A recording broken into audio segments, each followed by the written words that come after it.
भगवान कृष्ण को भगवान विष्णु के 8वें अवतार के रूप में और अपने आप में सर्वोच्च भगवान के रूप में पूजा जाता है। वह करुणा, कोमलता, प्रेम के देवता हैं और भारतीय देवताओं में सबसे लोकप्रिय और व्यापक रूप से पूजनीय हैं। उन्होंने हमें जीवन, प्रेम, खुशी, धर्म, मोक्ष, मुक्ति, भक्ति, भक्ति योग, ध्यान, धर्म, सत्य के बारे में सब कुछ सिखाया। आइए जानते हैं श्री कृष्ण के श्री मुख से निकले कुछ अनमोल वचनों को। वह सब कुछ करो जो तुम्हें करना है, लेकिन लालच से नहीं, अहंकार से नहीं, वासना से नहीं, ईर्ष्या से नहीं, बल्कि प्रेम, करुणा, नम्रता और भक्ति के साथ। भगवान श्री कृष्ण इस अनमोल वचन के माध्यम से कार्य करने की नियत का उल्लेख करते हैं। जब किसी भी कार्य करने में अगर लालच होगा, बेईमानी होगी, जलन होगी तो वो काम न तो सही होगा और न ही उसके परिणाम फलदायी होंगे। इसके अतिरिक्त जिस कार्य को हम पूरे मन से प्रेम पूर्वक करेंगे तो वो न सिर्फ हमारे लिए बल्कि समाज के लिए भी हितप्रद होगा। नर्क के 3 द्वार हैं, काम, क्रोध और लोभ। जो व्यक्ति कामी प्रवृत्ति का होता हो, जिसके मन में लोभ होता है और जो अत्यधिक क्रोधी स्वभाव का होता है, उसके लिए नर्क के द्वार सदैव खुले होते हैं। अर्थात ऐसे व्यक्ति को तो सिर्फ नर्क में ही जगह मिलती है।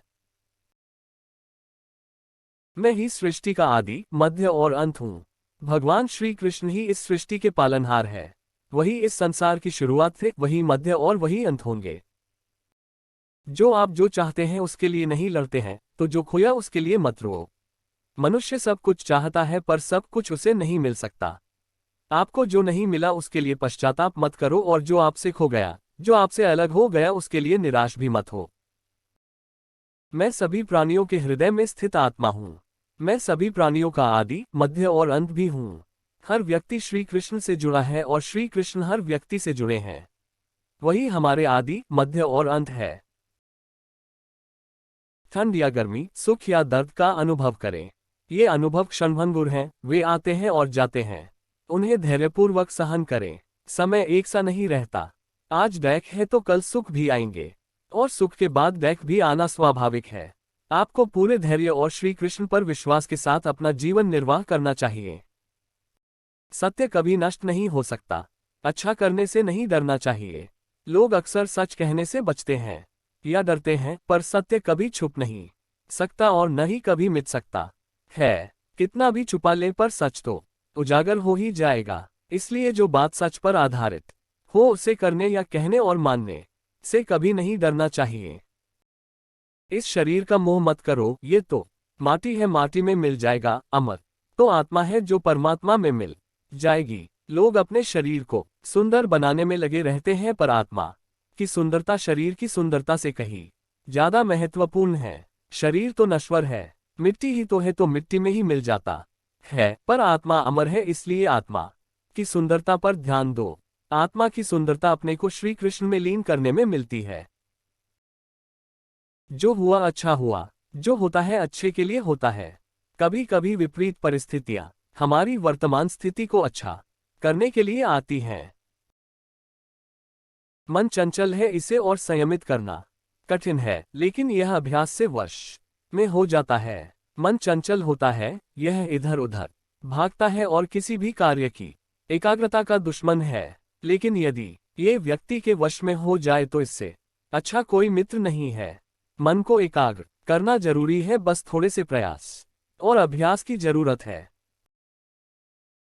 मेरे लिए न कोई घृणित है और न ही कोई प्रिय, न कोई निर्धन है और न ही कोई धनी। बस जो भक्ति भाव के साथ मुझे याद करते हैं, मैं उनका हूं और वो मेरे कृष्ण कोट्स। श्री कृष्ण उन्हीं के हैं जो श्री कृष्ण के हैं। भगवान तो बस प्रेम भक्ति के भूखे हैं। जो भी उनकी भक्ति में लीन होता है, जो भी प्रेम से उन्हें याद करता है, वो सदैव उसका कल्याण करते हमेशा तुम्हारे साथ और तुम्हारे आसपास रहता है, चाहे तुम कुछ भी कर रहे हो। जब भी आप कोई बुरा कार्य करते हो या अच्छा कार्य करते हो, आपको लगता है कि कोई देख नहीं रहा, तो यहाँ श्री कृष्ण कहते हैं कि तुम जो कुछ भी कर रहे हो, मेरी दृष्टि सदैव तुम पर है। इसलिए आप यह मत समझे कि आप अकेले हैं, आपके साथ श्री कृष्ण सदैव हैं।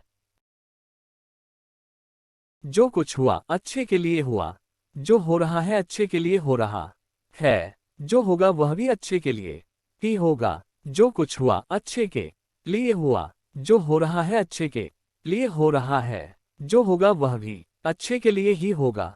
तो सकारात्मक रहो और अपना कर्म करो। आप वही हैं जिसमें आप विश्वास करते हैं। आप वह बन जाते हैं जो आप मानते हैं कि आप बन सकते हैं। हमारी सफलता और असफलता इस बात पर निर्भर करती है कि हम खुद पर कितना विश्वास करते हैं।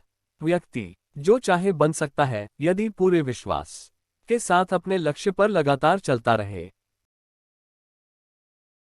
जिस इंसान के चारों तरफ नकारात्मक लोग रहते हैं, उस इंसान का मंजिल से भटक जाना तय है। कहते हैं मन के हारे हार है और मन के जीते जीत। जिस प्रकार सकारात्मक विचारों से सफलता मिलती है, उसी प्रकार नकारात्मक विचार असफलता के मार्ग की ओर अग्रसर करते हैं। क्योंकि जैसा हम सोचते हैं वैसे ही हम बनते जाते हैं और अपने विचारों के माध्यम से ही हमें नकारात्मक और सकारात्मक परिणाम मिलते हैं। अपने अनिवार्य कर्तव्य का पालन करें, क्योंकि क्रिया वास्तव में निष्क्रियता से बेहतर है। मनुष्य ही एक ऐसा प्राणी है जो कर्म करता है, इसलिए कर्म करना प्रत्येक व्यक्ति का धर्म भी है। कर्म कार्य करने वाला व्यक्ति है कर्मवीर कहलाता है। इसलिए कार्य करते रहना खाली बैठे रहने से हमेशा बेहतर होता है। जहां भी सभी मनुष्यों के स्वामी कृष्ण हैं और जहां अर्जुन सर्वोच्च धनुर्धर हैं, वहां भी निश्चित रूप से ऐश्वर्य, विजय, असाधारण शक्ति और नैतिकता होगी। श्रील प्रभुपाद भगवद गीता। श्री कृष्ण विष्णु जी के 8वें अवतार, जगत के पालनहार और धनुर्धनों में श्रेष्ठ अर्जुन जहां होते हैं वहां निश्चित ही विजय, असाधारण शक्ति और नैतिकता होती है। समय हमेशा चलता रहता है, कभी रुकता नहीं। यदि आज बुरा समय है तो कल अच्छा होगा। इसलिए आप बिना किसी स्वार्थ के सिर्फ कर्म कीजिए, फल समय खुद देगा। न तो समय रुकता है और न ही एक सा रहता है। बुरा समय हो या अच्छा समय बदलता जरूर है।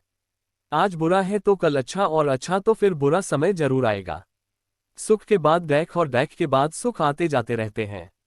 इसलिए इस पर हमारा कोई वश नहीं है, लेकिन कर्म पर हमारा वश जरूर है। आप सिर्फ कर्म करिए, फल की चिंता किए बगैर।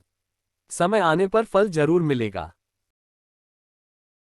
जो अहंकार से मोहित हो जाता है वह सोचता है मैं करता हूं। जो अज्ञानी व्यक्ति होता है वो यह गलतफहमी पाल लेता है कि मैं करता हूं, सभी कार्य मेरे द्वारा किए जा रहे हैं। ऐसा जान उसमें अहंकार घर कर लेता है। परंतु इस श्रेष्ठी में जो भी हो रहा है वो तो प्रकृति द्वारा किए जा रहे हैं। अज्ञानता के कारण व्यक्ति में जो मैं का अहंकार जन्म ले लेता है तो उसका पतन होना निश्चित है। जो कुछ भी है वो वर्तमान में है।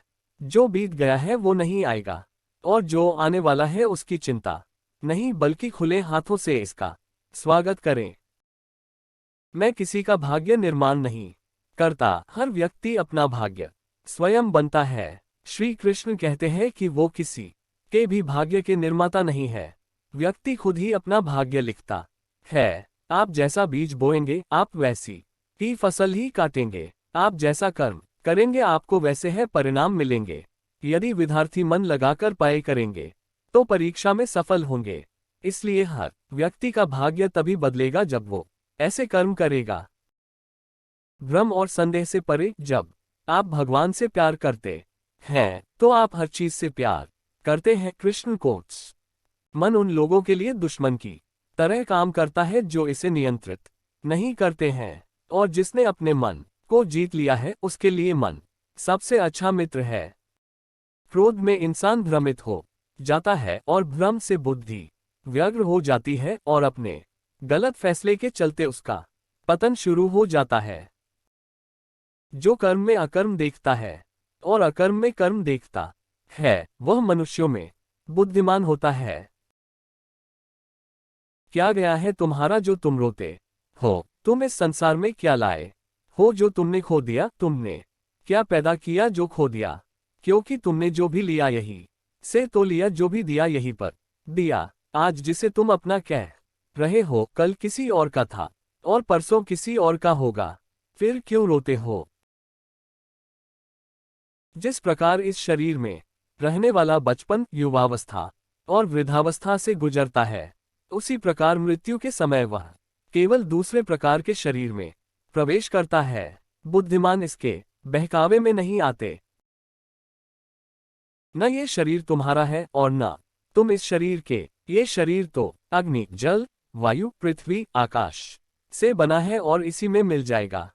परंतु आत्मा स्थिर है। फिर तुम क्या हो?